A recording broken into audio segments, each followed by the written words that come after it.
जी। ओम। गुरुवंदना का मंत्र नंबर 2।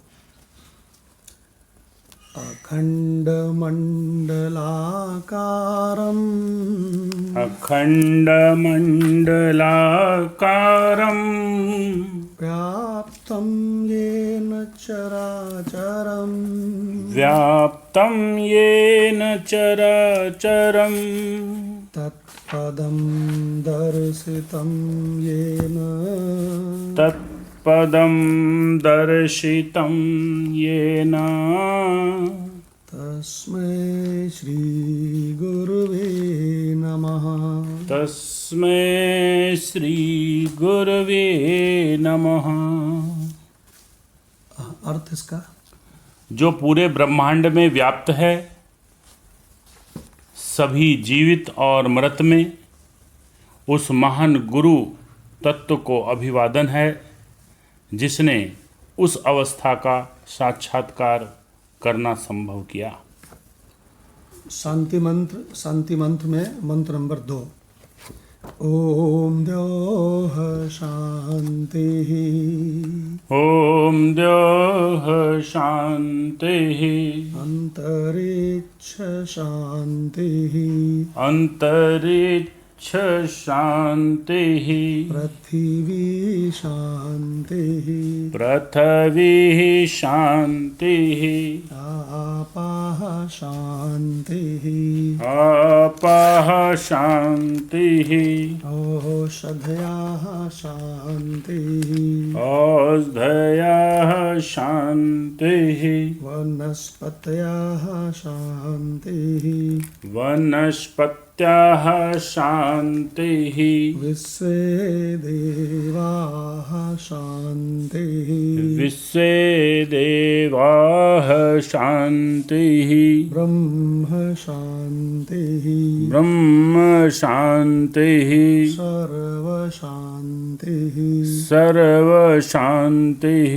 शांतिरेव शांतिः। शांतिरेव शांतिः। सामा शांतिरेधि। सामा शांतिरेधि। ओम शांतिः शांतिः शांतिः। ओम शांतिः शांतिः शांतिः। यजुर्वेद का शांति मंत्र है ये, ओम द्योः शांति वाला। अब इसका अर्थ सुनिए नए फोल्डर से जी। द्युलोक शांतिदायक हो, अंतरिक्ष लोक शांतिदायक हो, पृथ्वीलोक शांतिदायक हो, जल औषधियाँ और वनस्पतियाँ शांतिदायक हों, सभी देवता, सृष्टि की सभी शक्तियाँ शांतिदायक हों, ब्रह्म अर्थात महान परमेश्वर हमें शांति प्रदान करने वाले हों, उनका दिया हुआ ज्ञान वेद शांति देने वाले हों, संपूर्ण चराचर जगत शांतिपूर्ण हो, अर्थात सब जगह शांति ही शांति हो।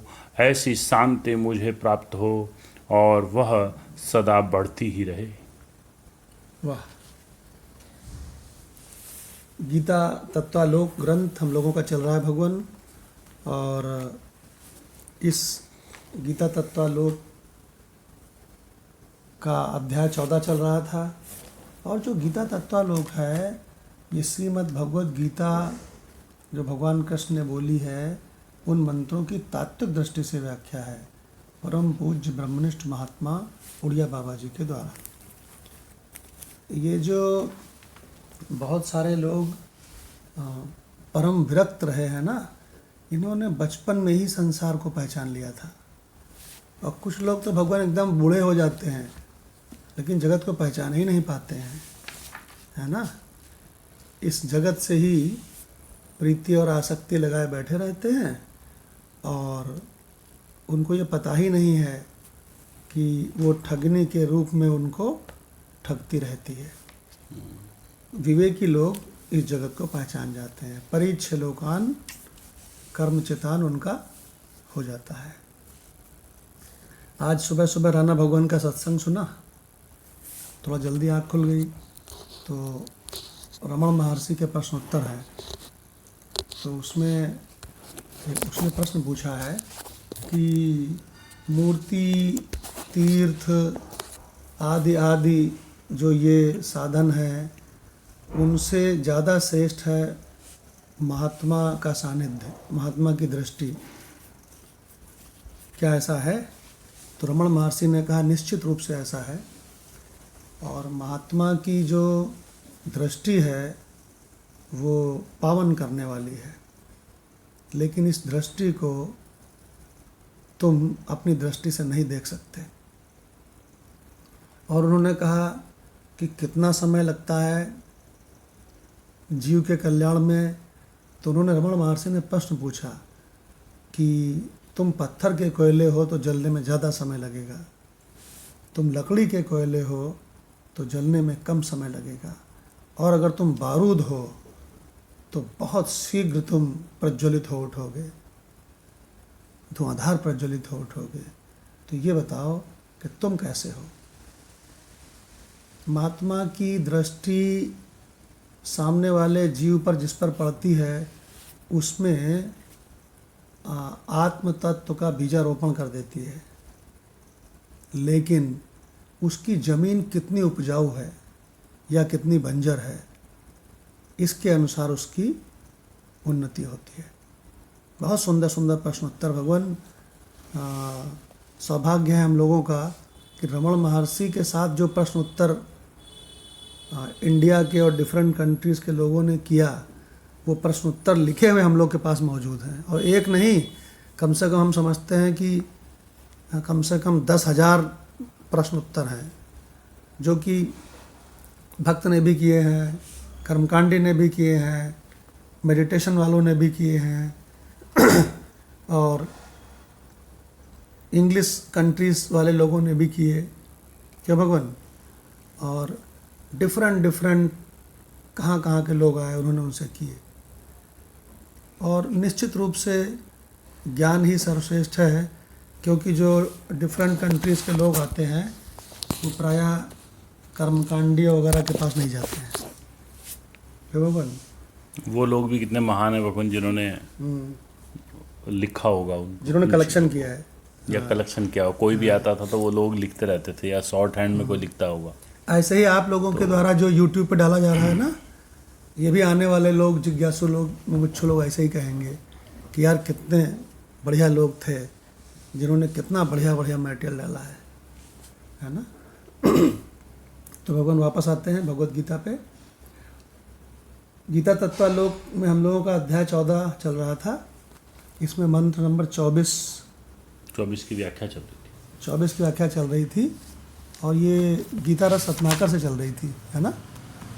तो एक बार मंत्र को ले लेते हैं, फिर गीता रस रत्नाकर से, कंचन भगवान से इसकी व्याख्या सुनेंगे। सम दुख सुखा स्वस्था, सम दुख सुख स्वस्था, समलोष्टास्म कांचनः, समलोष्टम कांचना, तुल्य प्रिय अप्रियः धीरः, तुल्य प्रियः अप्रियः धीरः, तुल्य निंदा आत्मसंस्तुतिः, तुल्य निंदा आत्मसंस्तुतिः। इस मंत्र के बारे में डिस्कशन कल रामकृष्ण आश्रम में हुआ था प्रातः। तो इसकी सबसे खास बात यह है कि इसका हर एक शब्द ब्रह्मनिष्ठ महात्मा को बता रहा है। साहिब कौन? हर एक शब्द साहब को बता रहा है कि साहब कौन है। नंबर 1 सम दुख सुखा, नंबर 2 स्वस्था। स्वस्थ कौन है? जो स्वरूप में स्थित है, और जो स्वरूप को छोड़ करके देह आदि में, प्रकृति में कहीं स्थित है, वो तो बीमार है, वो तो रोगी है। और इसको भगवान ने स्पष्ट किया है पुरुषोत्तम अध्याय में, भगवत गीता में 15वें अध्याय में एक मंत्र है ना, इसमें उन्होंने कहा है कि जो क्षर पुरुष और अक्षर पुरुष को मैं समझते हैं, क्यों भगवान? जी। उनकी दृष्टि सही नहीं है, गलत दृष्टि है। जो उत्तम पुरुष को मैं समझते हैं उनकी दृष्टि सही है, और ये भी उसी को यहाँ पर स्वस्थ कहा गया है। एक और चीज़ यहाँ पे आई है, समलोष्टास्म कांचना।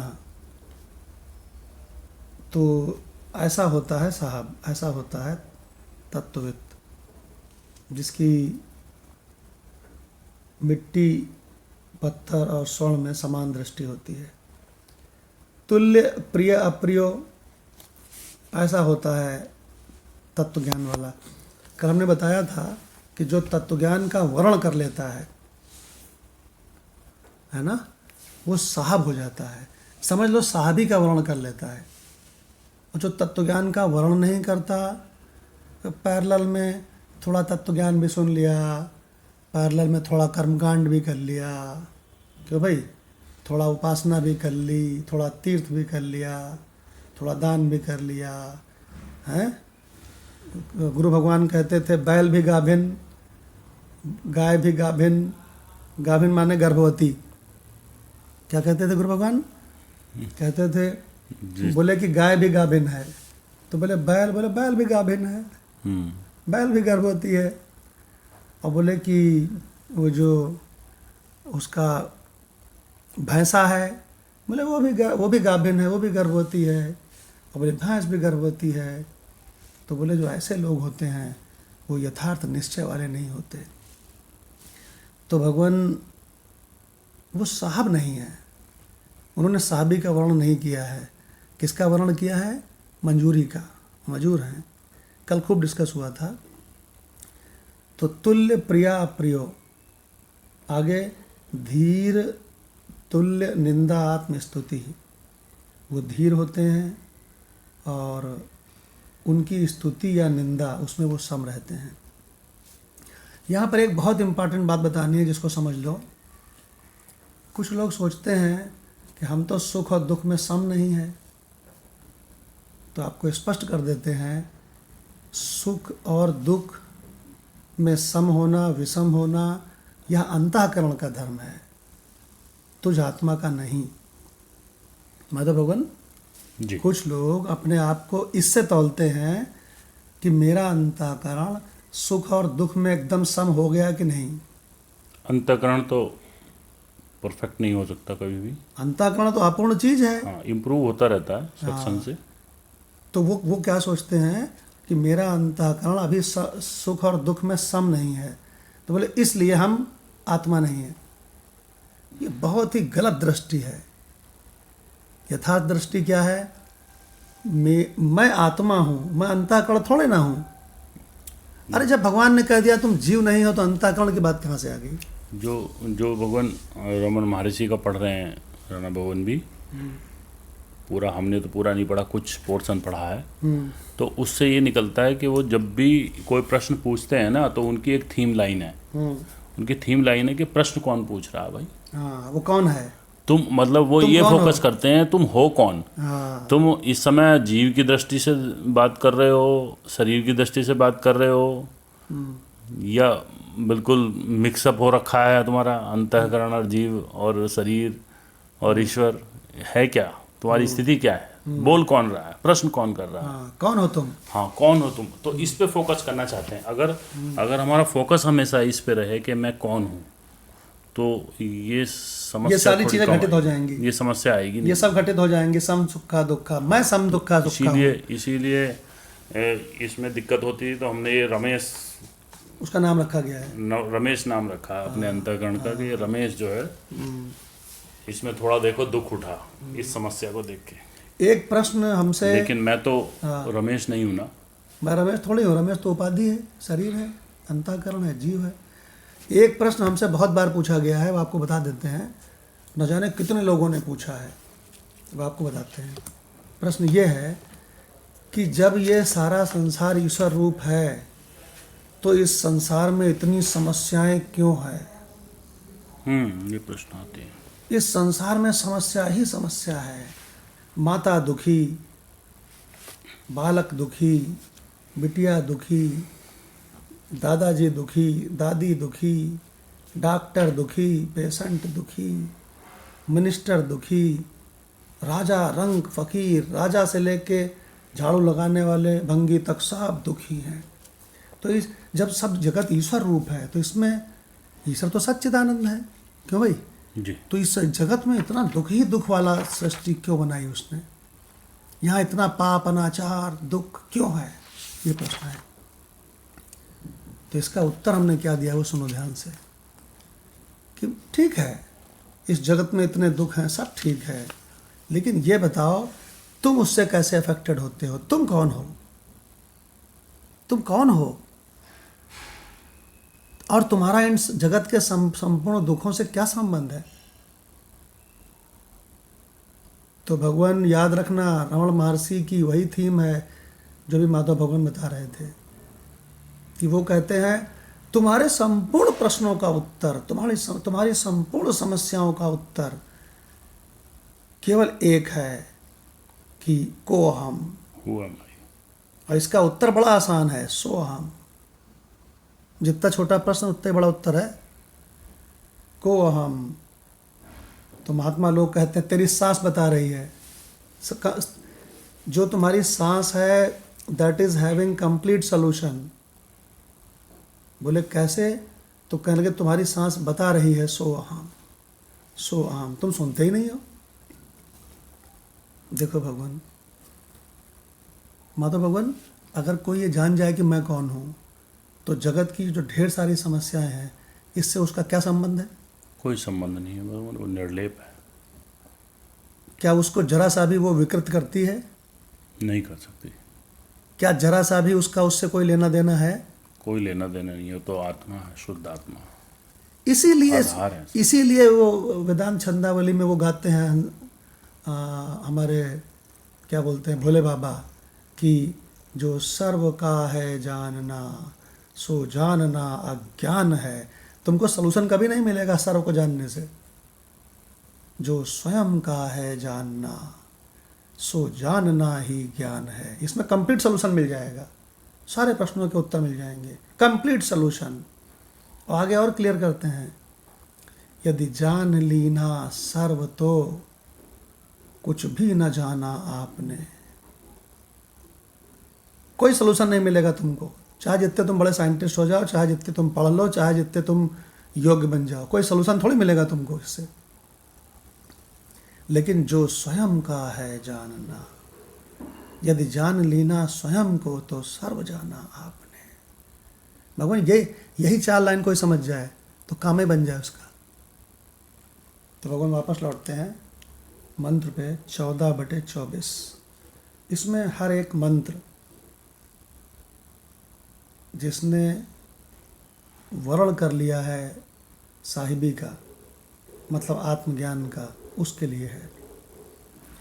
तो इसका हम लोग का अर्थ वैसे कल हो चुका है, एक बार फिर से अर्थ पढ़ लें, फिर कंचन भगवान से जी गीता रसरत्ना का सुनते ये हैं। भगवान मैं कौन हूँ, इसका जो उत्तर है कि मैं वही आत्मा हूँ, उसी के लिए 6 पॉइंट दिए गए हैं यस, कि बिल्कुल। वो है, क्या है वो स्वस्थ है, निरंतर आत्मभाव में स्थित है, सम दुख सुख, अर्थात दुख और सुखों को समान समझने वाला है। दोनों को एक समान प्रकाशित करता तो है। आत्मा को क्या फर्क पड़ रहा है, सुख हो या दुख हो। मिट्टी पत्थर और स्वर्ण में संभाव वाला है। आत्मा को क्या लेना देना मिट्टी पत्थर स्वर्ण से? धीर है, अर्थात धीर को यहाँ पे ज्ञानी लिया है इन्होंने। हम्म, प्रिय और अप्रिय को एक सा मानने वाला है, और अपनी निंदा स्तुति में भी संभाव है। निंदा आए तो क्या, और कोई स्तुति हो तो क्या। अधिष्ठान को क्या लेना देना है निंदा स्तुति से? तो भगवान, अंतःकरण को ब्रह्म बनाने की चेष्टा मत करना। भगवान लिख लेना खूब अच्छी तरह से अपने डायरी में। अंतःकरण को ब्रह्म बनाने की चेष्टा करोगे तो पूरी जिंदगी छूछे रह जाओगे, खाली के खाली। ये ज्ञान नहीं है, ऋते ज्ञानात् न मुक्ति। अंतःकरण कभी ब्रह्म हो सकता नहीं। हाँ, अंतःकरण का एग्जिस्टेंस ब्रह्म से जुदा नहीं है, इसको अब आपको ओरिजिनल सुना देते हैं। गुरु भगवान हमेशा सुनाया करते रहे कि जीव को ब्रह्म मत कहो, जीव ब्रह्म हो सकता नहीं, लेकिन जीव की हस्ती ब्रह्म से जुदा कभी नहीं है। और सुना दें एक बढ़िया, आदम को खुदा मत कहो, आदम खुदा नहीं है, लेकिन आदम का वजूद खुदा से जुदा भी नहीं है। देखो भगवान क्या बढ़िया बात है।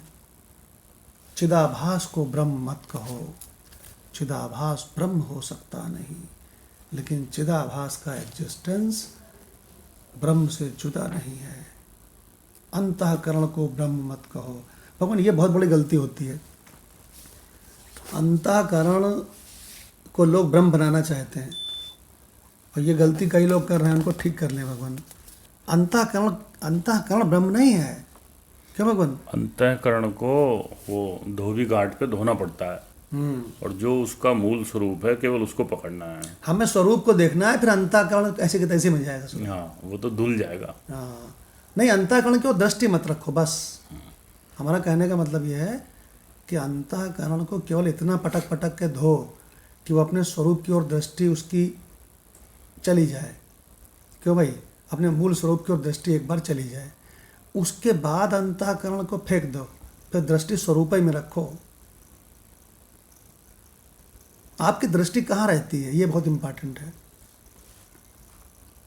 गुरु भगवान हमेशा ये बात बताते थे कि तुम्हारी दृष्टि कहाँ रहती है, अंतःकरण में रहती है कि स्वरूप की ओर रहती है, शरीर की ओर रहती है कि स्वरूप की ओर रहती है।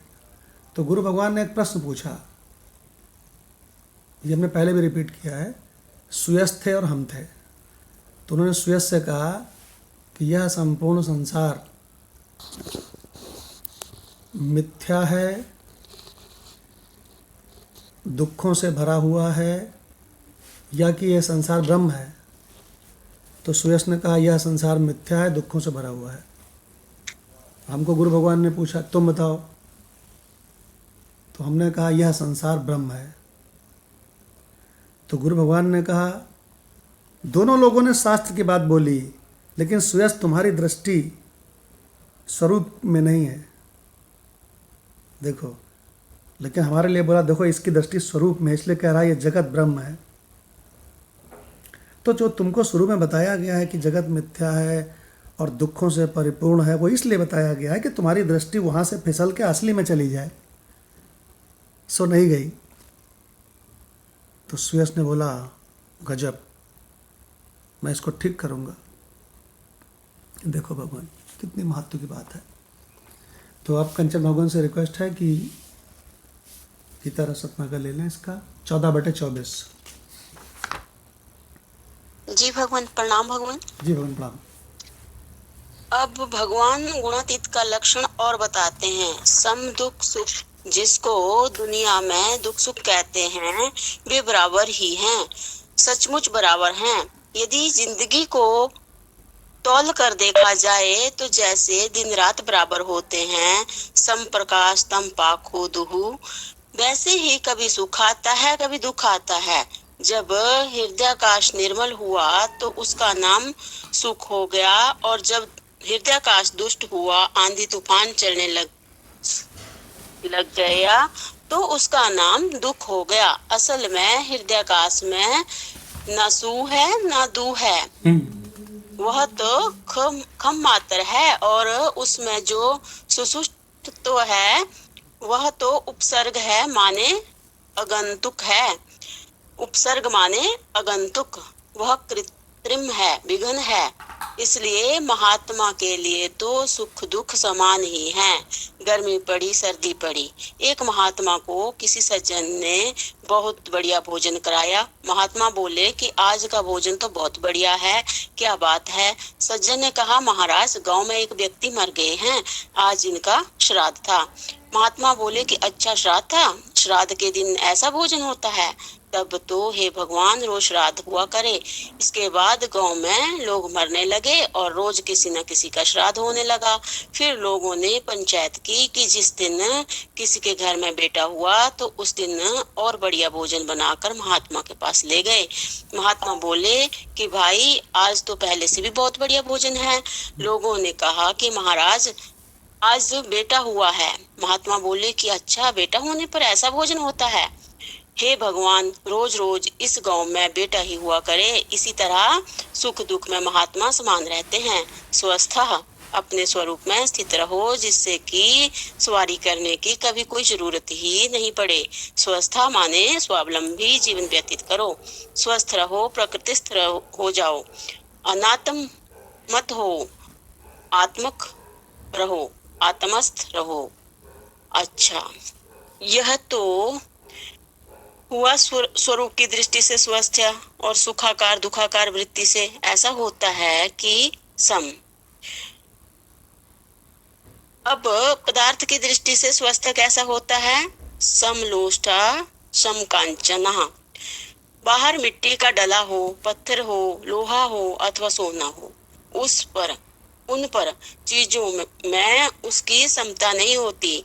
जिसकी सुखाकार दुखाकार वृत्ति में भी समता होती है और अपने स्वरूप में स्थिति होती है, वह स्वस्थ है। तुल्य प्रिय अप्रिय। भगवान कहते हैं कि जीवन में जो कभी प्रिय आते हैं कभी अप्रिय आते हैं, उनको आने दो, जाने दो। वे तो आगमा पाइन हैं, अनित्य हैं। प्रेम और अप्रिय को बराबर ही समझो। अपना तराजू का पलड़ा मत बिगाड़ो।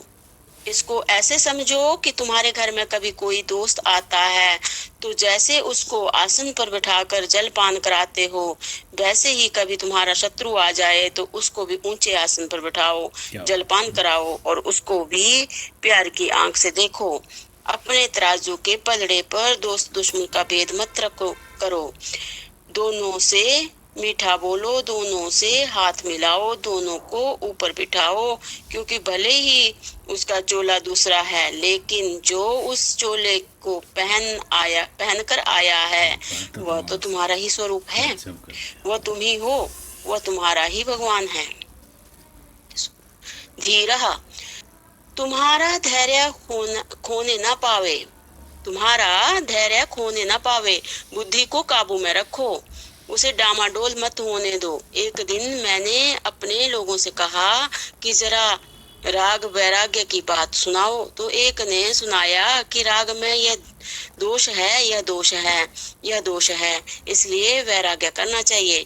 मैंने कहा कि वैराग्य का कोई स्थिर आधार नहीं है, क्योंकि हमारा स्वरूप असंग है, इसलिए कोई चीज ऐसी है ही नहीं जो हमारे साथ चिपक जाए या हम उसके साथ चिपक जाएं। अपने स्वरूप की असंगता को लेकर जो वैराग्य होता है वह पक्का होता है। विषय के दोष को लेकर जो वैराग्य होता है वह थोड़ा कच्चा होता है। अपने स्वरूप के असंगता को लेकर जो वैराग्य होता है वह पक्का होता है। विषय के दोष को लेकर जो वैराग्य होता है थोड़ा कच्चा होता है। वैराग्य अपनी असंगता का विवर्त है।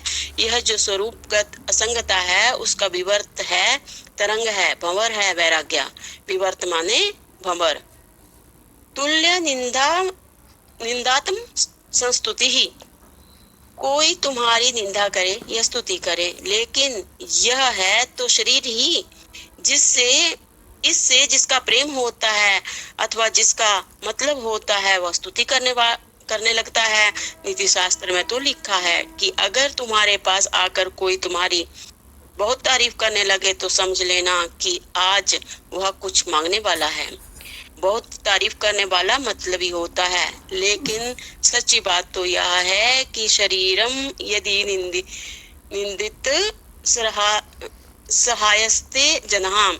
यदि कोई तुम्हारे शरीर की निंदा करता है तो वह हमारा मददगार है, क्योंकि शरीर की निंदा हम भी करते हैं। और आत्मानम यदि निंदती आत्मनः स्वयमेव ते। यदि कोई आत्मा की निंदा करता है तो उसकी आत्मा हमारी आत्मा एक ही है। इसलिए आत्म निंदक तो अपनी ही निंदा करते हैं। तो निंदा स्तुति पर ज्यादा ध्यान नहीं देना चाहिए। जैसे धूल आसमान में उड़ती है, वर्षा होती है और गर्मी पड़ती है, वैसे ही कभी गर्म तो कभी सर्द हवा बहती रहती है। उसका ज्यादा ख्याल नहीं करना चाहिए। जी भगवान।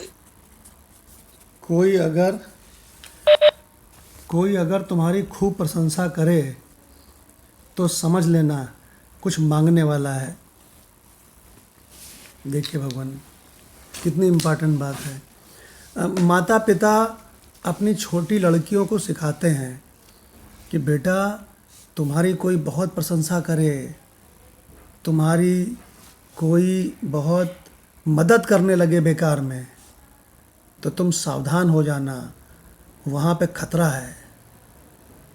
देखो भगवान, उसको सिखाया जाता है बिटिया को कि बेटा तुम सावधान रहना, जो तुम्हारी बहुत तारीफ़ करे तो समझ लो वो गड़बड़ है, जो तुम्हारी बेकार में बहुत मदद करे तो समझ लो वो गड़बड़ है, जो सहज रहे वो ठीक है ना। ये सब बातें सिखाई जाती हैं बिटिया को। देखो भगवान, तो अभी अभी जो कंचन भगवान ने पढ़ा पेज नंबर 530, तो 530 पेज पेज है, क्योंकि इसमें ऐसे ऐसे रहस्य आए हैं। रहस्य नंबर 1, स्वरूप की दृष्टि से सम सुखम दुखम बोला है भगवान ने, स्वरूप की दृष्टि से। लेकिन पदार्थ की दृष्टि से बोला है समलोष्टास्म कांचना। पकड़ना बात को। जब स्वरूप की ओर दृष्टि है तो उन्होंने कहा कि अंतःकरण में सु हो या दु हो, सुख आवे या दुख आवे। क्यों भगवान?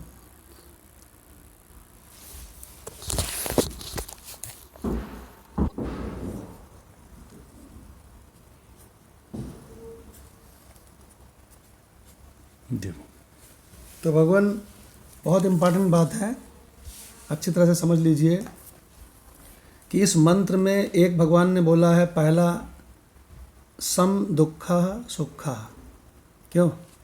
तो ये जो बोला है सम दुखा सुखा, तो आपको हमने कल भी बताया था कि खम माने होता है आकाश, बताया था ना, आकाश का बीज मंत्र है खम। तो खम में दु आवे या सु आवे, दुख या सुख, तो कहते हैं इससे मुझ आत्मा को क्या लेना देना है। क्यों भाई? तो कहने लगे जब तुम्हारी आत्मा की ओर दृष्टि होगी, स्वरूप की दृष्टि से, है ना, कौन स्वस्थ है?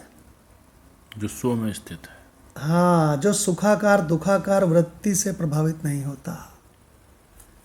तो स्वरूप की दृष्टि से स्वस्थ की परिभाषा क्या हुई?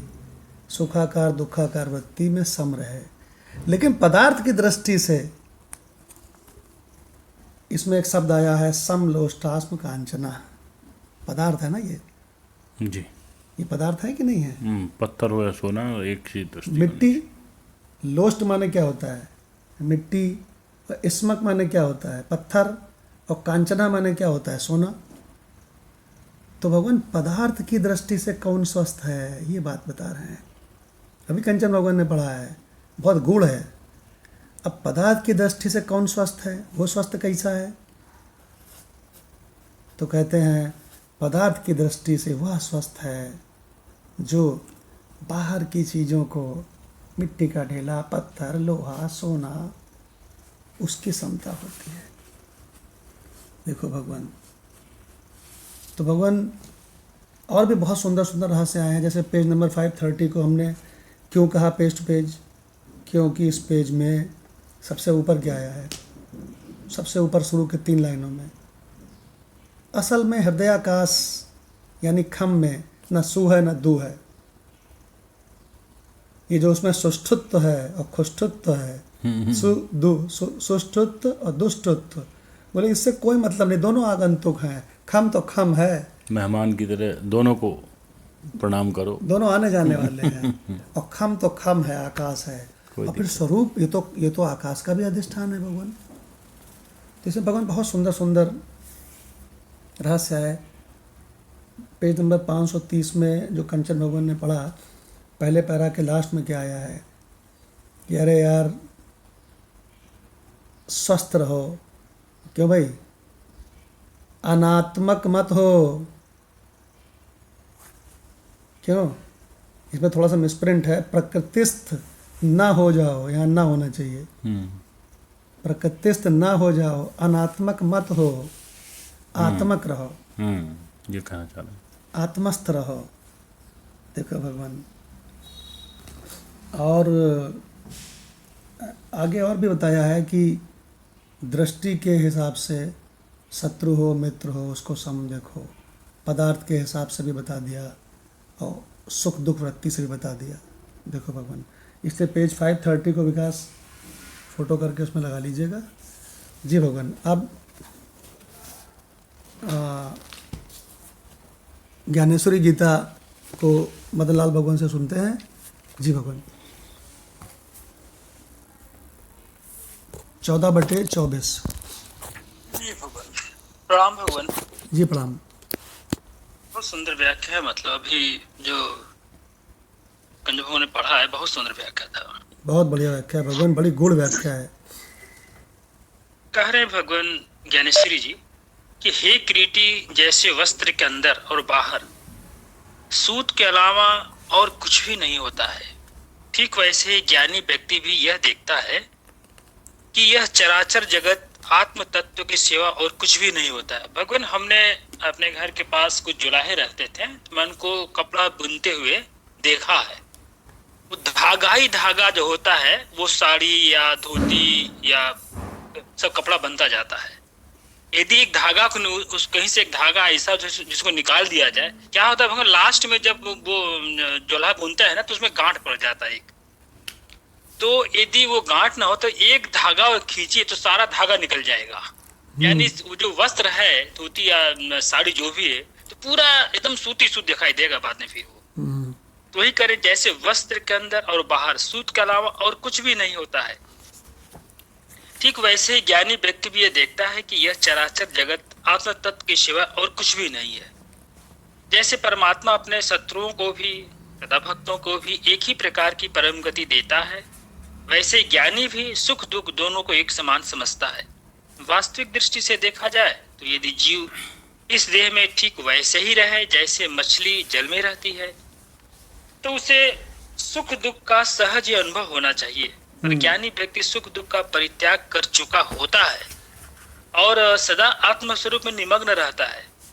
जब खेत में फसल तैयार हो जाती है, तब जैसे बाली में दाने भरकर बाहर निकलने लगते हैं, अथवा जिस समय गंगा नदी अपनी प्रवाह का परित्याग कर समुद्र में समा जाती है, उस समय जैसे उसकी सारी चंचलता शांत हो जाती है, वैसे ही धनंजय व्यक्ति जिस समय आत्म स्वरूप में विचरण करने लगता है, उस समय उसे देह के सुख दुख का भान भी नहीं होता। वे सब उसके लिए एक समान हो जाते हैं। आत्म स्वरूप में निमग्न व्यक्ति के लिए देह के सुख दुख हानि लाभ इत्यादि द्वंद्व ठीक उसी प्रकार एक समान हो जाते हैं जिस प्रकार किसी खंभे के लिए रात दिन दोनों एक समान होते हैं। क्या सुंदर उदाहरण भगवान। गहरी नींद में सोए हुए व्यक्ति के लिए सर्प का स्पर्श भी ठीक वैसा ही होता है जैसा उर्वशी सरीखी किसी अप्सरा के संग का स्पर्श।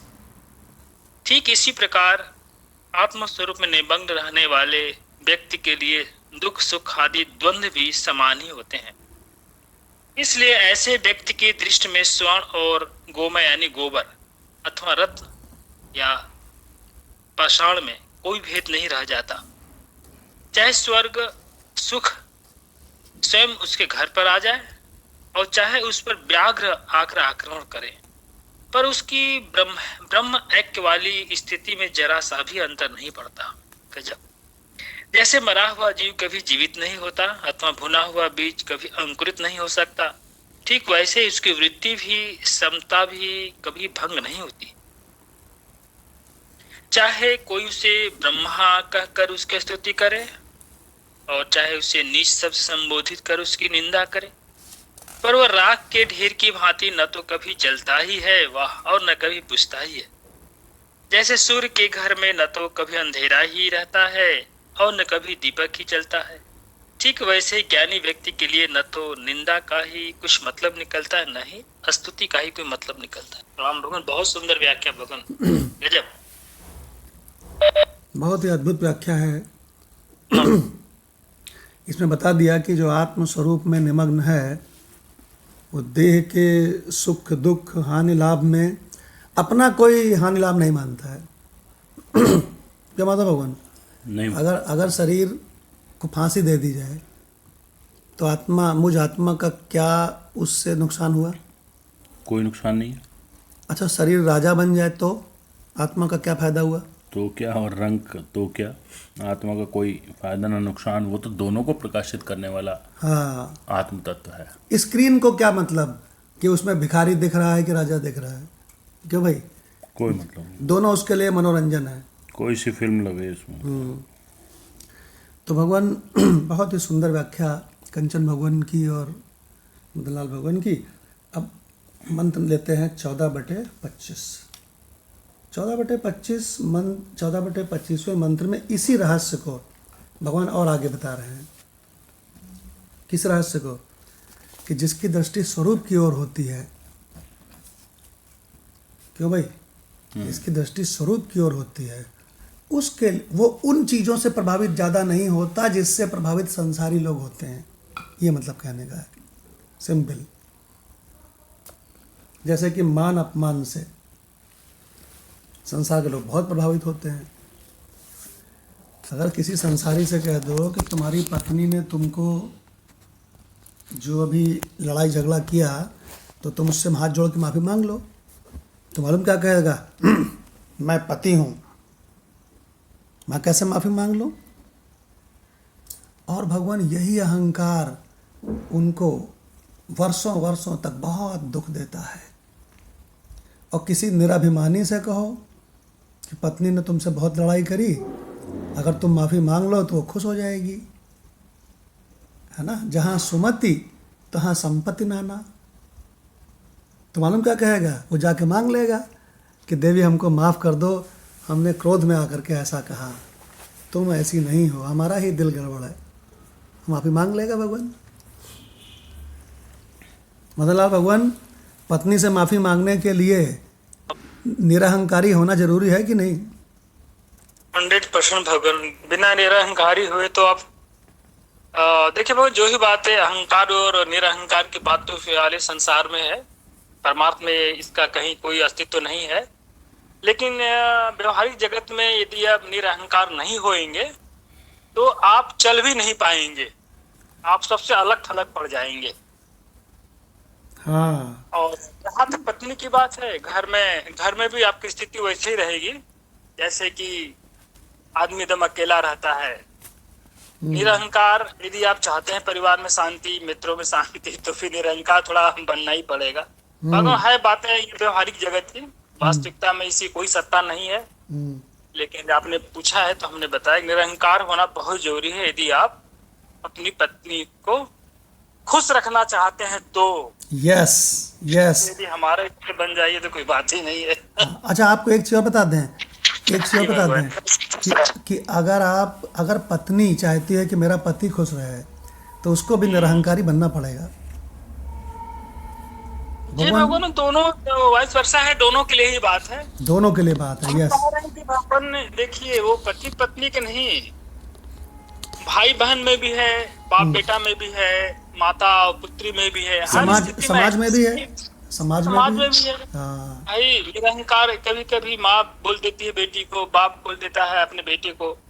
एक जिसमें कोई भी अहंकारी होगा तो उसको लेकर बैठ जाएगा और फिर वो मतलब किसी व्यवहारिक जगत में उचित नहीं है मेरे अनुसार। ये आपने बहुत अच्छी बात कही, मदनलाल भगवान ने बहुत अच्छी बात कही कि कोई व्यक्ति कितना अहंकारी है और कितना निरहंकारी है, इसका थर्मामीटर क्या है उसको समझिए। थर्मामीटर ये है कि अगर कोई किसी से कुछ गड़बड़ बोल देता है तो अगर वो उसको ले करके बैठ जाए अगर वो उसको लेकर के बैठ जाए, दिल में लगा ले कि उन्होंने हमसे ऐसा कैसे कह दिया, तो अब हम इनसे दुश्मनी मानेंगे। तो भगवान पूरे अहंकारी हैं। जिसका 1 मिनट में वो मामला खत्म हो गया, वो निरअहंकारी है। और जिसका भगवान 1 बरस लग गया उसको खत्म होने में, वो अहंकारी है। तो भगवान ये मान अपमान वगैरह कितना तुम में ठहरते हैं, इससे अहंकार निरअहंकार का मीटर ऊपर नीचे चलता है। समझ गए? ये कहने का मतलब है। मंत्र नंबर 14/25। भगवान जैसे अहंकार की बात है, तो मैं अपनी बात आपके सामने शेयर करना चाह रहा हूँ कि हाँ, मैं इतना बिल्कुल। अहंकार, हाँ, ये जीव शरीर जो है, जीव शरीर तो नहीं, जीव की बात करूंगा। इतना अहंकारी था कि यदि पत्नी से किसी बात लाई तो मैं स्वयं मैं ही अहंकारी था, मेरी पत्नी उतनी अहंकारी नहीं थी उस समय। तो मेरा जब उससे किसी बात पर बहस से हो जाता था, मैं कम से कम 3 दिन 4 दिन 5 दिन में बात ही नहीं करता था। जबकि वो कोशिश करती थी बात करने की, ऐसी बात नहीं, लेकिन मैं ही नहीं करता था। मेरा अहंकार बहुत उच्च स्तर का था। बहुत उच्च स्तर नहीं, बड़ा गंदा शब्द है, बड़ा ही निम्न स्तर का था अहंकार हमारा। निम्न। आज वो स्थिति नहीं फिलहाल है। आज मैं थोड़ा सा अपने आप को पोलाइट करते हुए बहुत काफी हद तक हो गया हूँ। लेकिन भगवान जो एक होता है ना कि अहंकार, वो अंतःकरण का जो स्वभाव है वो धीरे धीरे जाता है। कोई सोचता है कि यार ये तो सत्संग में आ गए हैं और अब इनको गुस्सा नहीं करना चाहिए, अहंकार नहीं करना चाहिए। भगवान ये जो अंतःकरण का स्वभाव है ना, वो जल्दी जाता नहीं है। जाएगा, हम कहते हैं जाएगा भाई, लेकिन धीरे धीरे जाएगा। जो स्थिति कल थी वो आज नहीं है, जो आज स्थिति हो सकता कल न रहे। ये आपने बहुत अच्छी बात बताई है। ये आपने बहुत अच्छी बात बताई है कि घरों में, हाँ, ये भगवान बहुत अच्छी बात बताई है कि घरों में जो पति पत्नी के झगड़े हैं उसके मूल में अहंकार ही है। अगर दोनों के दोनों थोड़ा सा एडजस्ट करें, थोड़ा निरअहंकारी हो जाएं, तो भगवान झगड़े ख़त्म हो जाएं घर के। और आपको एक हमारी सलाह ये है कि जो घर में लड़ाई झगड़े होते हैं उसको शाम को सोने के पहले एक दूसरे से माफ़ी मांग के ख़त्म कर लें। ये मेरी सलाह है। तो अब भगवान आ जाते हैं 14/25 में। मान अपमान योह तुल्यः, मान अपमान योह तुल्य, तुल्यः मित्र अरिपक्षयोः, तुल्यः मित्र अरिपक्षयो, सर्व आरंभ परित्यागी, सर्व आरंभ परित्यागी, गुणातीतः सह उच्यते, गुणातीतः स उच्यते। इसमें सबसे इम्पोर्टेंट पहला शब्द है मान। मान माने रामकृष्ण आश्रम में बताया था हमने, मान माने होता है माप, तौल, माप। मान माने होता है माप। अगर कोई मान चाहता है तो इसका मतलब वो ये चाहता है कि उस सीमित का, उस 5.5 फीट का सम्मान किया जाए।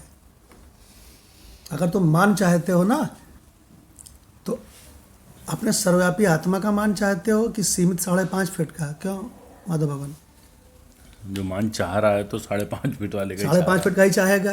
तो ये क्या कह रहे हैं? मान माने क्या होता है? एक महात्मा ने हमको बताया था भगवान ये, कि मान माने होता है बेटा, जो लोग बहुत मान चाहते हैं ना, अहंकार ही मान चाहता है। वो परिच्छिन्न है ना। हाँ, परिच्छिन्न है, टुकड़ा है, सीमित है। तो वो टुकड़ा बेचारा पूरा हो नहीं सकता कभी। हाँ, और वो पूरे की चाहत करता है। वो यही अहंकारी है। वो मान चाह करके अपने टुकड़ेपन को और बड़ा करना चाहता है। हाँ। लेकिन पूर्ण कभी नहीं हो सकता। रहेगा टुकड़ा ही। हाँ, ये भगवान हम बता रहे हैं। इसलिए उसकी वो परिपूर्ण नहीं हो पाती कभी भी जिज्ञासा। हाँ, इसीलिए वो दुखी रहता है। हाँ, एक्चुअली सभी के सभी लोग क्या हैं? पूर्ण है। पूर्ण है कि नहीं? बिल्कुल। तो वो चाहते क्या है? पूर्णत्व। लेकिन चाहते हैं किससे? टुकड़े से। बस ये गड़बड़ी है। और जब उनके अपने पूर्ण पे निगाह पड़ती है तो कहते हैं अरे धत तेरे की। मैं तो पहले से ही यार, मेरे मान अपमान से क्या मतलब। हाँ, भगवान फिर से याद दिला रहे हैं, आज का सत्संग इसी से शुरू किया था, फिर से सुन लो। मान और अपमान में तुल्य अगर आपकी स्वरूप पे दृष्टि रहेगी तो अभी आप गंगा जल उठा करके कह दोगे कि मैं मान और अपमान में तुल्य हूँ। और अगर आपकी अंतःकरण में दृष्टि रहेगी तो भगवान पूरी जिंदगी आप इसको ठीक करते करते मर जाओगे कि मेरा भी मान और अपमान तुल्य नहीं हुआ। भगवान फिर मैं बता रहा हूँ, ये गलती बहुत बड़े बड़े ऊंचे लोगों से होती है। हमसे किसी ने कहा कि आप यार बहुत बढ़िया भगवत गीता उपनिषद का रहस्य बताते हो, लेकिन आप सभी से यार इतना मिक्सअप रहते हो जैसे सबके दोस्त हो। तो हमने कहा तो कहने लगे कि तो हमने कहा तुम क्या चाहते हो कि हम अपने आप को, अपने इस टुकड़े को उस टुकड़े से वीआईपी समझें? हम कहा ऐसा नहीं है। स्वरूप पे दृष्टि डालो तो जो हम हैं, तो स्वरूप पे दृष्टि डालो तो वो सामने वाला भी है। क्यों भगवान याद रखना, ये गलती बहुत बड़े बड़ों से होती है। स्वरूप की दृष्टि से तो मान अपमान से तुल्य हो ही। तो भगवान मंत्र की ओर ध्यान से देखें, बहुत ध्यान से देखिए। मान अलग शब्द है, अपमान अलग शब्द है। मान अपमान यो माने क्या होता है? जो। यो माने क्या होता है? जो। तुल्यो, जो तुल्य है। फिर आगे क्या कहते हैं? तुल्यो मित्र अरि माने क्या होता है? शत्रु। अरे वाह, क्या बात है। अरि माने शत्रु। जो मित्र और अरि माने शत्रु, इन दोनों पक्षों में तुल्य है। आगे सर्व आरंभ परित्यागी, अपने अकाउंट नहीं खोलता है, सबसे अकाउंट बंद करने की निगाह रखता है। देखो, किसी नई चीज का आरंभ नहीं करता, नई चीज का आरंभ नहीं करता है। वो पुरानी चीजों को बंद करना चाहता है, तो नई चीज का आरंभ क्यों करेगा? गुरु भगवान बहुत इसको महत्व देते थे, कहते थे नए नए संबंध मत बनाओ। तो हमने कहा ठीक है। तो बोले ये सर्वारंभ करना है और तुमको सर्वारंभ परित्यागी होना है। पुराने संबंधों को बंद करो, ये करो तो अच्छा है। देखो भगवान, गुणातीत स उच्यते, वही गुणातीत। गुणातीत की बात चल रही थी ना, भगवान यहाँ आकर के आके कंक्लूड किया पूरे चैप्टर को। यस। अगर कोई पूछे गुणातीत किसे कहते हैं, वो गुणातीत बता देना चाहते थे शुरू में ही, लेकिन उन्होंने पूरी भूमिका बना के गुणों की और यहाँ लेके आए, यहाँ कंक्लूड किया है ना। तो भगवान, अब माधव भगवान से रिक्वेस्ट है इसका अर्थ हो जाए जी। तथा ये जो है 24 और 25 ना, दोनों जोड़ा है। जोड़ा तो है, जोड़ा है। हाँ, तो उसी से आगे कहते हैं, जो मान और अपमान में सम है, जो मित्र और वैरी अर्थात शत्रु के पक्ष में भी सम है, संपूर्ण आरंभों में कर्तापन के अभिमान से रहित है, वह पुरुष गुणातीत है। गुणातीत कहा जाता है। तो भगवान, अब डॉक्टर भगवान से रिक्वेस्ट है गीता तत्वालोक से 14/25। जी भगवान, जी भगवान प्रणाम। तो इसमें भगवान भावार्थ दिया है, जो मान अपमान में समान है, शत्रु और मित्र के पक्ष में सम है तथा सब प्रकार के आरंभों को त्यागने वाला है, वह गुणातीत कहलाता है। अब भगवान मान अपमान का आपने बहुत अच्छा बता दिया है। शत्रु और मित्र का यहाँ ये याद आ रहा है, सम है। कर्ण इतना दानी होता हुआ भी महाभारत में सब सारे गुण थे, उसमें सब सत्व गुण थे, सब अच्छा था और बहुत बड़ा धनुधारी था, पर शत्रु और मित्र के पक्ष में सम नहीं रह सका, तो उस वजह से उसका कहीं भी गुणगान नहीं होता, वो कहीं भी अच्छा आदमी नहीं गिना गया। वो सिर्फ इसी बात से, क्योंकि वो मित्र के पक्ष में ही रहा, उसने अपने शत्रुओं के पक्ष को सम धर्म की ओर होते हुए भी सम नहीं माना। व्याख्या, वह समान सत्ता में स्थित है, इसीलिए मान अपमान तथा शत्रु मित्र के पक्ष में तुल्य रहता है। जब दो व्यक्तियों में झगड़ा होता है तो वह किसी का पक्ष नहीं लेता, केवल दृष्टा मात्र रहता है। अनात्मा में आत्मबुद्धि होने से अर्थात देहात्म बुद्धि होने से ही आरंभ होता है। किसी भी काम का आरंभ जो है देहात्म बुद्धि से ही होता है। आत्मा तो कुछ करता ही नहीं, उसकी देह बुद्धि है नहीं तो आरंभ कैसे होगा? अथवा जब सृष्टि की सत्ता ही नहीं तो आरंभ कैसे होगा? किसमें करेगा? इस प्रकार आरंभ का ना होना ही उसका सर्व आरंभ परित्याग है। मनोराज्य द्वारा भले ही कोई 50 मंजिल का मकान बनाए, परंतु उस मकान के ऊपर नीचे बीच में और इधर उधर आकाश ही तो है, और वह मकान भी आकाश से भिन्न और क्या है? मकान की तो सत्ता ही नहीं है, सब आकाश मात्र है। यहाँ जो मकान का आरंभ है वह मनोमात्र ही तो है, आरंभ हुआ ही कहाँ? यही उसका सर्वारंभ परित्याग है। अतः आरंभ का त्याग केवल निवृत्ति निष्ठ ही नहीं करता, सच्चा सर्व आरंभ परित्यागी तो आत्मनिष्ठ ही है और वही गुणातीत है। ये गुणातीत के लक्षण स्वयं वेद्य हैं, स्वसंवेद्य हैं। इन्हें दूसरा कोई नहीं जान सकता। यहाँ संकेत मात्र से इनकी चर्चा की गई। जी बोल। कितना बढ़िया डॉक्टर भगवान ने सुनाया कि नंबर एक तो ये बताया, जो बात हमने आपको अभी बताई थी सत्संग में शुरू से आखिरी तक, कि ये बढ़िया बढ़िया लक्षण कि मान अपमान में तुल्य है, मित्र और शत्रु के पक्ष में तुल्य है, सर्वारंभ परित्यागी है, ये किस में घटित होते हैं? कहते हैं जो समान सत्ता में स्थित है। व्याख्या की शुरुआत है उसी से करिए। कहाँ स्थित है? समान सत्ता में। लीजिए भगवान, बहुत सारे लोग अपने अंतःकरण को तौलते हैं, कहते हैं ये अभी मान अपमान में तुल्य नहीं हुआ है, क्योंकि उनकी दृष्टि अंतःकरण की ओर थी। अगर उनकी दृष्टि स्वरूप की ओर होती तो माता भगवान वो क्या कहते? वो कहता वो है, वो कभी उसको रमेश को ये हुआ ही नहीं, जो गड़बड़ी है रमेश की है। हाँ, और जब ऐसा हम कहेंगे तो रमेश भी सुधरेगा भगवान, फिर वो भी तो रमेश भी सुधरेगा। हाँ, रमेश भी सुधरेगा। अब आप बार बार ये कहिए, रमेश माने अंतःकरण कि आप आत्मा के जो स्वभाव है, जो आत्मा का स्वभाव है, उसे बार बार याद करिए, तो वो रमेश भी उसकी तरफ दौड़ता है, क्योंकि यार ये तो मेरे को बिल्कुल वो ही नहीं दे रहा। हाँ, कोई परवाह ही नहीं कर रहा मेरी। हाँ।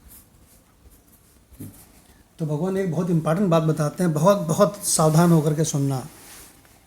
Be very attentive. ऐसा है, गुरु भगवान ने हमसे एक बार कहा, बेटा भगवान की दृष्टि जो देखती है,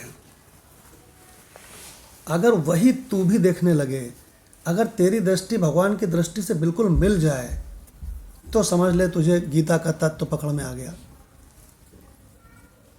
तो हमने कहा कि गुरुजी और बारीकी से बताइए। तो उन्होंने कहा कि जब भगवान कहते हैं कि अहम आत्मा गुडाकेश सर्वभूताशय स्थिता, सभी प्राणियों का जो आत्मा है सो मैं हूँ, तो भगवान की दृष्टि सभी प्राणियों पर है कि आत्मा पर है? आत्मा पर है। तो हमने कहा आत्मा पर है, तभी तो कह रहे हैं कि मैं आत्मा हूँ, सभी प्राणियों का आत्मा जो है वो आत्मा मैं हूँ। देखो भगवान तो कहने लगे भगवान की दृष्टि आत्मा पर है ना। हमने कहा तो बोले तुम्हारी दृष्टि जब आत्मा पर रहेगी तब तुम डॉक्टर अग्रवाल भगवान को सही मायने में बोलोगे प्रणाम भगवान। जब तुम्हारी दृष्टि आत्मा पर रहेगी तब तुम सीमा भगवान को इतनी श्रद्धा से बोलोगे प्रणाम भगवान, जैसे दुर्गा माता को कोई बोले। बहुत बड़ी दृष्टि है ये, अन्वय दृष्टि है, बहुत तगड़ी दृष्टि है, इससे बड़ी कोई दृष्टि ही नहीं है, ऐसा समझ लो। और गुरु भगवान ने हमसे क्या पूछा, कहने लगे कि और एग्जाम्पल दूं? तो हमने कहा कृपा करके और एग्जाम्पल दीजिए। तो उन्होंने कहा ना तो कभी ऐसा था कि मैं नहीं था, ना तो कभी ऐसा ही था कि ये राजा लोग नहीं थे, ना तो कभी ऐसा है कि ये सब नहीं रहेंगे, ये सब तो हमेशा है, हमेशा रहेंगे। तो भगवान की दृष्टि मैं, तू और राजाओं पर थी या आत्मा पर थी। आत्मा। तो हमने कहा आत्मा पर थी, तो उन्होंने कहा आत्मा की ओर दृष्टि करके भगवान ने भगवत गीता सुनाई है। तो अगर तेरी आत्मा की ओर दृष्टि रहती है बेटा, तो समझ लो भगवान की दृष्टि से तेरी दृष्टि मिल गई है और भगवत गीता का तत्व तेरी मुट्ठी में है। देखो भगवान कितनी इम्पोर्टेंट बात है। एक्चुअली क्या है भगवान, उसमें जो है बोल आत्मा रहा है, इस रमेश के स्पीकर को यूज कर रहा है वो। हाँ, क्योंकि उसमें वो अंतःकरण रहित वस्तु है, हाँ, है ना? केवल वो स्पीकर यूज हो रहा है उसका। और जब हम उस स्पीकर को आत्मा मानने लगते हैं तो कहीं गड़बड़ी होती वही है। अहंकार है। फिर हम देखते हैं यार इसमें तो ये गुण है नहीं जो बता रहे हैं आत्मा के। तो आत्मा तो बोलता भी नहीं है। हाँ, आत्मा कब बोला, लेकिन वो बोलने वाला जो स्पीकर है वो हमें उस आत्मा को इशारा कराने के लिए आवश्यक है। यस, यस, बहुत बढ़िया बात कही। ऐसा हम मतलब कि आत्मा कब बोला, जब बोला तो स्पीकर बोला। देखो भगवान बहुत इम्पोर्टेंट बात उन्होंने बता दिया आपको। और अब इसमें एक बात और बहुत महत्वपूर्ण आई है, डॉक्टर भगवान ने पढ़ी है कि सर्व आरंभ परित्यागी, जिसकी दृष्टि स्वरूप की ओर है वही सर्वारंभ परित्यागी हो सकता है।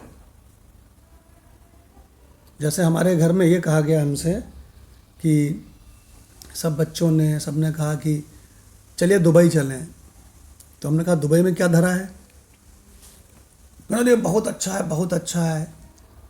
तो हमारे मन में क्या आया कि यार चाहे दुनिया में कोई कितना भी अच्छा हो, क्या वो आत्म स्वरूप से, परमात्मा स्वरूप से ज़्यादा अच्छा है?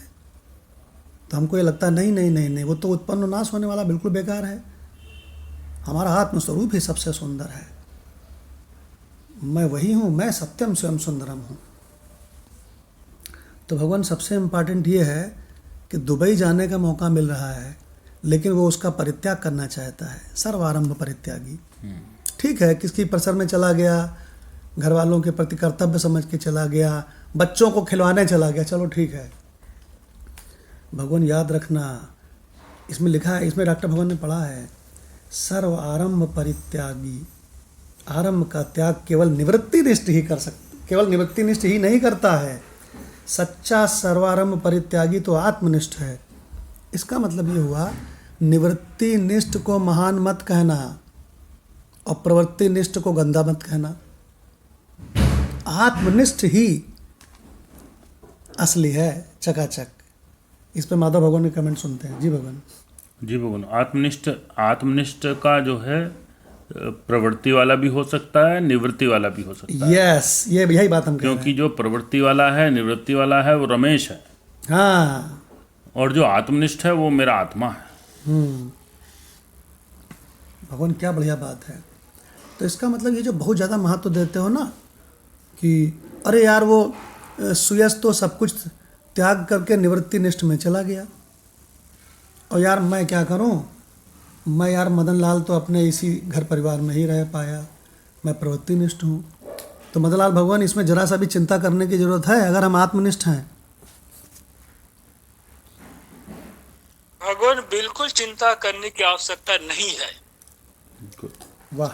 आज जहाँ है आत्मनिष्ठ, जहाँ भी है, यदि वो आत्मनिष्ठ है तो उसे कहीं आश्रम में, कहीं कुटिया में, वृंदावन में, बैजनाथ धाम में कहीं जाने की आवश्यकता नहीं है।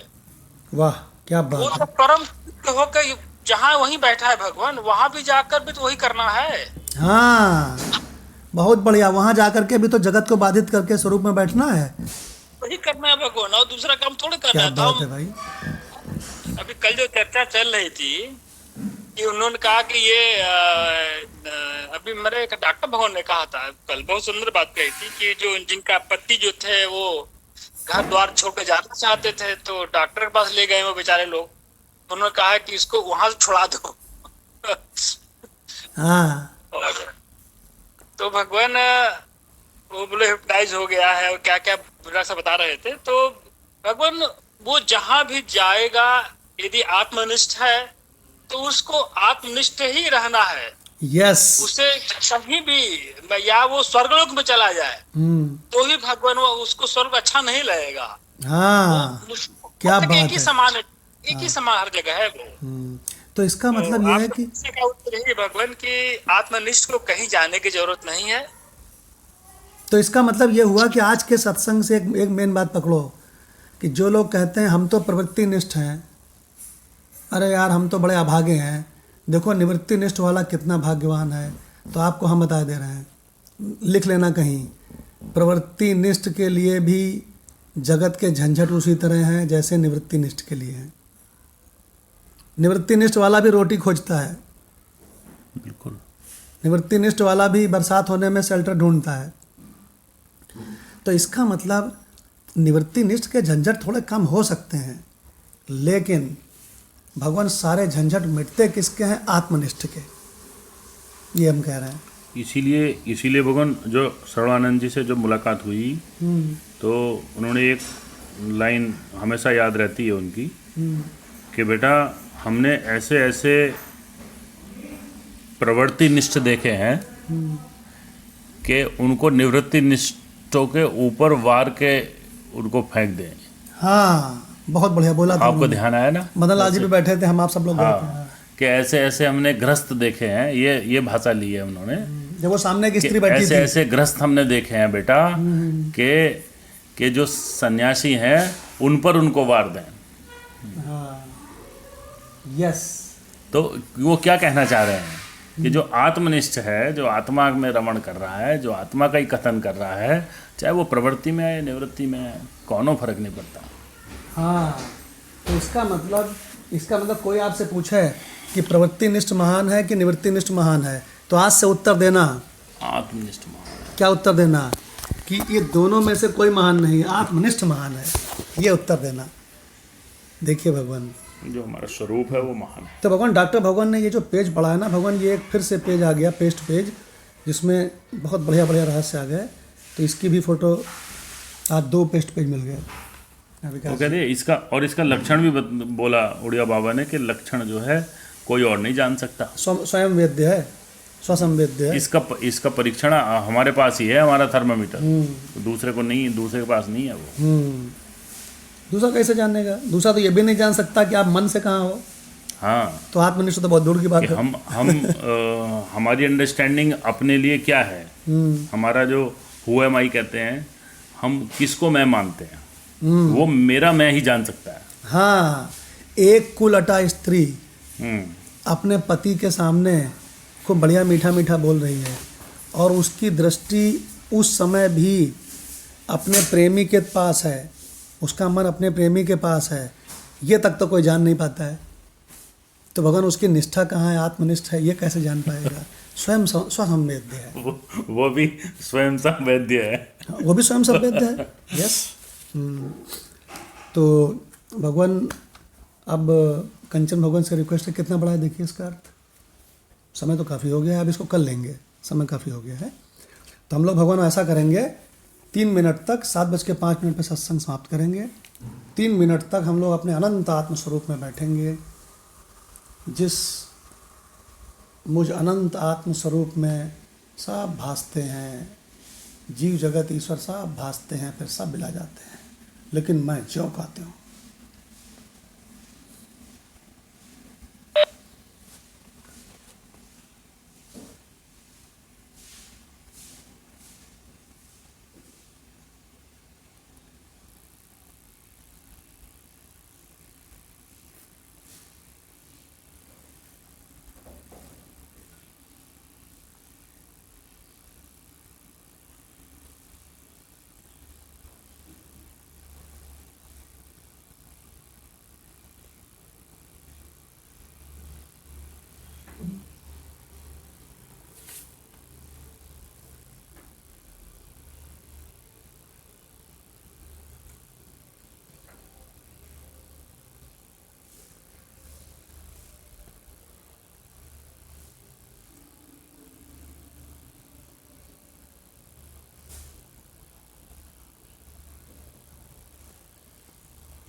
न प्रवृत्तिनिष्ठ महान है, न निवृत्तिनिष्ठ महान है, केवल आत्मनिष्ठ ही महान है।